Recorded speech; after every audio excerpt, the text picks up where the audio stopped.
శ్రీమాత్రే నమ. జయ గురు దత్తాత్రేయ నమ. ఈ వీడియోలో చాలామంది అదృష్టాన్ని మార్చబోతున్న గురుగ్రహం జూన్ 1వ తారీఖు అర్ధరాత్రి 1:50 కర్కాటక రాశిలో ప్రవేశించడం జరుగుతుంది. సో ఇది గురువుకి ఉచ్చక్షేత్రం అవటం వల్ల మిగతా రాశుల్లో సంచరించే దానికన్నా కర్కాటక రాశిలో సంచరిస్తున్నటువంటి గురువు అత్యంత శుభ ఫలితాలు ఇవ్వడం జరుగుతూ ఉంటుంది. మరి గురువు ధనకారకుడు, అలాగే సంతానకారకుడు, జ్ఞానకారకుడు, విజ్ఞానకారకుడు. మనం చేస్తున్నటువంటి పూజలు, యజ్ఞ యాగాది హోమాలు, లేదంటే ఏదైనా దేవాలయం దర్శించడం, రెగ్యులర్గా ఏదైనా దైవ కార్యక్రమం చేపట్టినప్పుడు దాని యొక్క ఫలితం రావాలంటే గురువు యొక్క అనుగ్రహం తప్పనిసరిగా ఉండవలసి ఉంటుంది. గురువు రాశిని చూస్తున్నా, 11వ స్థానానికి వచ్చినా, మరి ఏదైనా యోగంలో ఉన్నప్పుడు మనం చేస్తున్నటువంటి ఈ పూజ పుణ్య కార్యక్రమాలు ఆ సమయంలో ఎంబటనే మనకి అమల్లోకి రావడం జరుగుతూ ఉంటుంది. ఈవెన్ మనం గత జన్మలో చేసుకున్నటువంటి పుణ్య ఫలితాన్ని కూడా ఈ జన్మలో అనుభవించే విధంగా గురుగ్రహం మనకి సహకరించవలసి ఉంటుంది. ఈ వీడియోలో మేషరాశి వారికి గురువు యొక్క కర్కాటక రాశి ప్రవేశం రజితమూర్తిగా రావడం జరిగింది.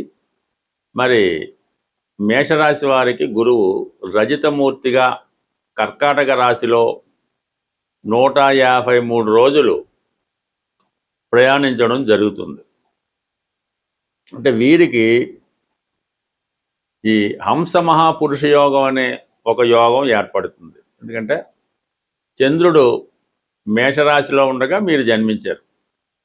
మీ రాశికి కేంద్రంలోకి గురువు రావడం జరిగింది.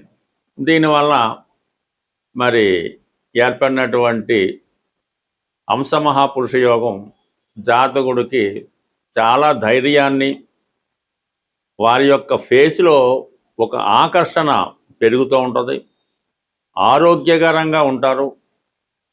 ఏ విషయంలోనైనా సరే ఛాలెంజ్ చేసి నెగ్గడం జరుగుతూ ఉంటుంది. చాలా సాంప్రదాయంగా ధర్మాన్ని రక్షించే విధంగా చాలా కాన్ఫిడెన్స్గా ఉండడం జరుగుతుంది. ఇక మరి గజకేసరి యోగం కూడా ఏర్పడడం జరుగుతుంది. అంటే మామూలుగా ఎవరి జన్మ జాతకంలో అయినా చంద్రుడు గురువు కేంద్రాల్లో ఉంటే వారి జాతకంలో గజకేసరి యోగం ఏర్పడుతుంది. ఇది ఈ టెంపరీగా ఏర్పడినటువంటి గజకేసరి యోగం. ఈ కారణం వల్ల జాతకుడు ఏదో ఒక పుణ్యక్షేత్రాన్ని దర్శించడం, ఎక్కువగా ప్రయాణాలు చేయడం, కొత్త వారితో పరిచయం ఏర్పడడం జరుగుతూ ఉంటుంది.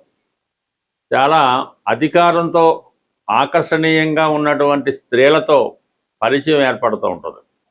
అలాగే నూతన గృహం కానీ వాహనం కానీ కొనే ప్రయత్నం జరుగుతుంది. అలాగే స్థిరాస్తి సంపాదించే అవకాశాలు కూడా ఉంటాయి ఈ శాస్త్ర ప్రకారం. మరి ప్రస్తుతం గురువు ఈ రాశి వారికి అటు భాగ్యాధిపతిగా వ్యయాధిపతిగా ఉండడం జరిగింది. వ్యయాధిపతిగా ఉన్నటువంటి గురువు మరి గోచారరీత్యా 4వ స్థానంలో ప్రవేశించడం వల్ల స్థానచలనం అన్నది జరిగే అవకాశం ఉన్నది. విద్యార్థులకి ఎలాగా ఉన్నత తరగతులకి ప్రమోషన్ అవ్వడం, ఒక కాలేజీ నుంచి ఒక కాలేజీకి ప్రమోషన్ అవ్వడం జరుగుతూ ఉంటుంది. ఇక మామూలుగా ఉన్నటువంటి వ్యక్తులు కూడా మరి కొత్త ఇంట్లోకి మారడం కానీ, వారి యొక్క హోదా పెరగడం కానీ, జీవనోపాధి నిమిత్తం ప్రమోషన్ ద్వారా వేరే ప్రాంతానికి మారడం కూడా జరిగే అవకాశం ఉన్నది. అలాగే మీ యొక్క సొంత ధనంతో ఏదైనా ఒక స్థిరాస్తి కొనాలనే ఆలోచన తప్పకుండా నెరవేరుతూ ఉంది. అంటే గురువు ఈ రాశి వారికి శుభగ్రహం. శుభగ్రహంగా 4వ స్థానంలో చేరినప్పుడు స్థానచలనం అనేది మంచి కార్యక్రమాల ద్వారా స్థానచలనం అవుతూ ఉంటుంది. ఇప్పుడు ఏదో ఒక అమ్మాయి ఉంది, 4వ స్థానంలో గురువు వచ్చాడు, వివాహం ద్వారా స్థానచలనం కలుగుతూ ఉంటుంది. అదే పాపగ్రహం ప్రవేశిస్తే అది వేరుగా ఉంటుంది. మరి శుభుడు కాబట్టి కంప్లీట్గా మీరు ఇష్టపూర్వకంగా ఎంతో కాలంగా ఎదురు చూస్తున్నటువంటి ఈ స్థానచలనం అనేది మీకు రావుతుంది. అది విదేశ ప్రయాణం కూడా అయ్యే అవకాశం ఉన్నది. ఇక 9వ స్థానాధిపతిగా ఉన్నటువంటి గురువు చతుర్థ స్థానంలోకి రావడం వల్ల మరి పుణ్యక్షేత్రాలు దర్శిద్దామనే మీ ఆలోచన నెరవేరుతుంది. తండ్రి గారి యొక్క గురువు యొక్క సహకారం మీకు అందుతుంది.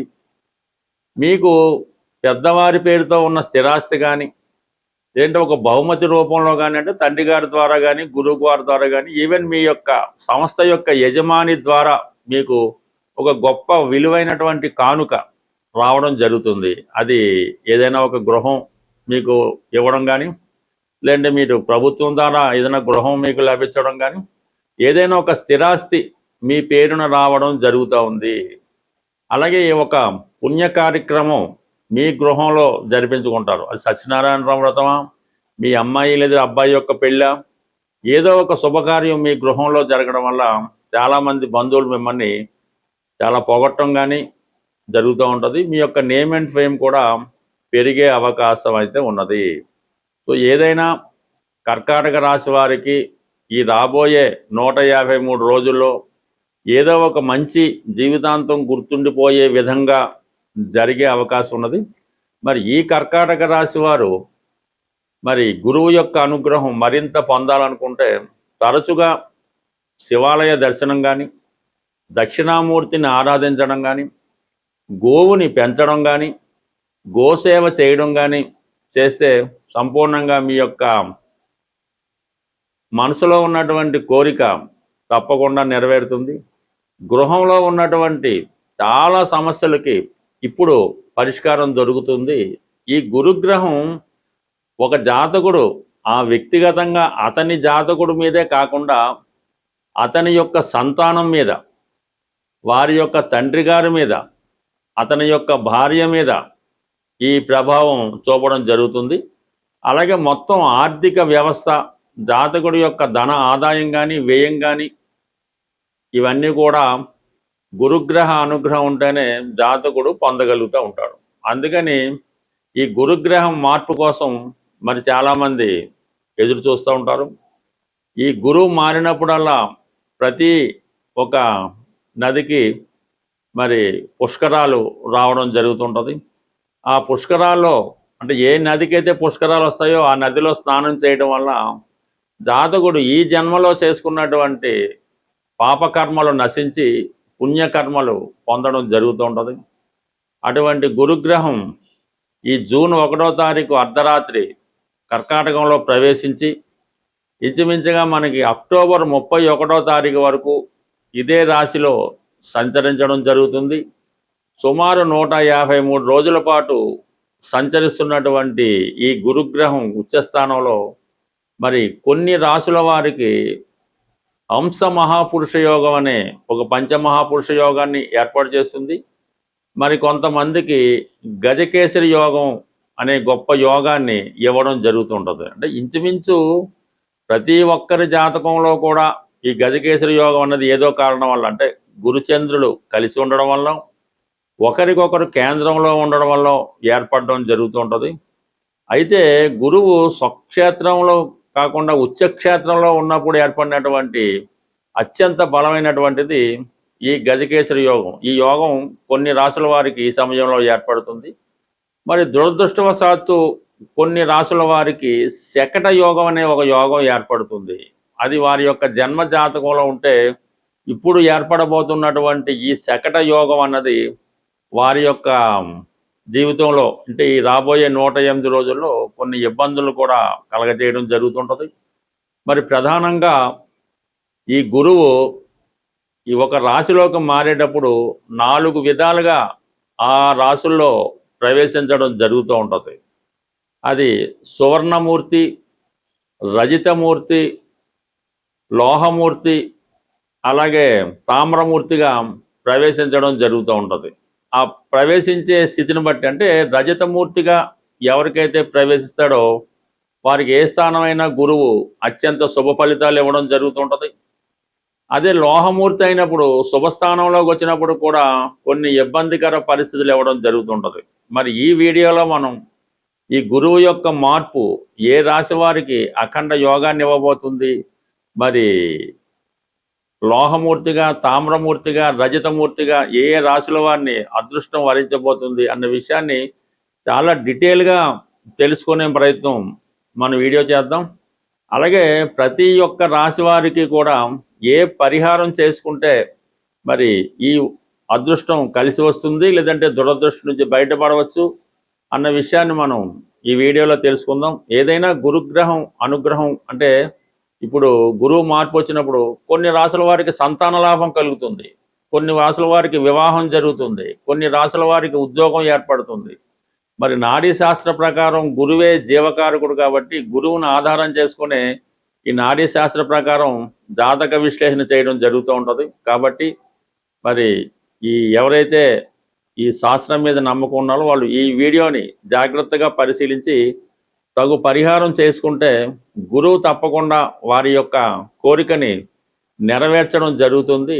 గురువు యొక్క అనుగ్రహం పొందాలంటే సాధారణంగా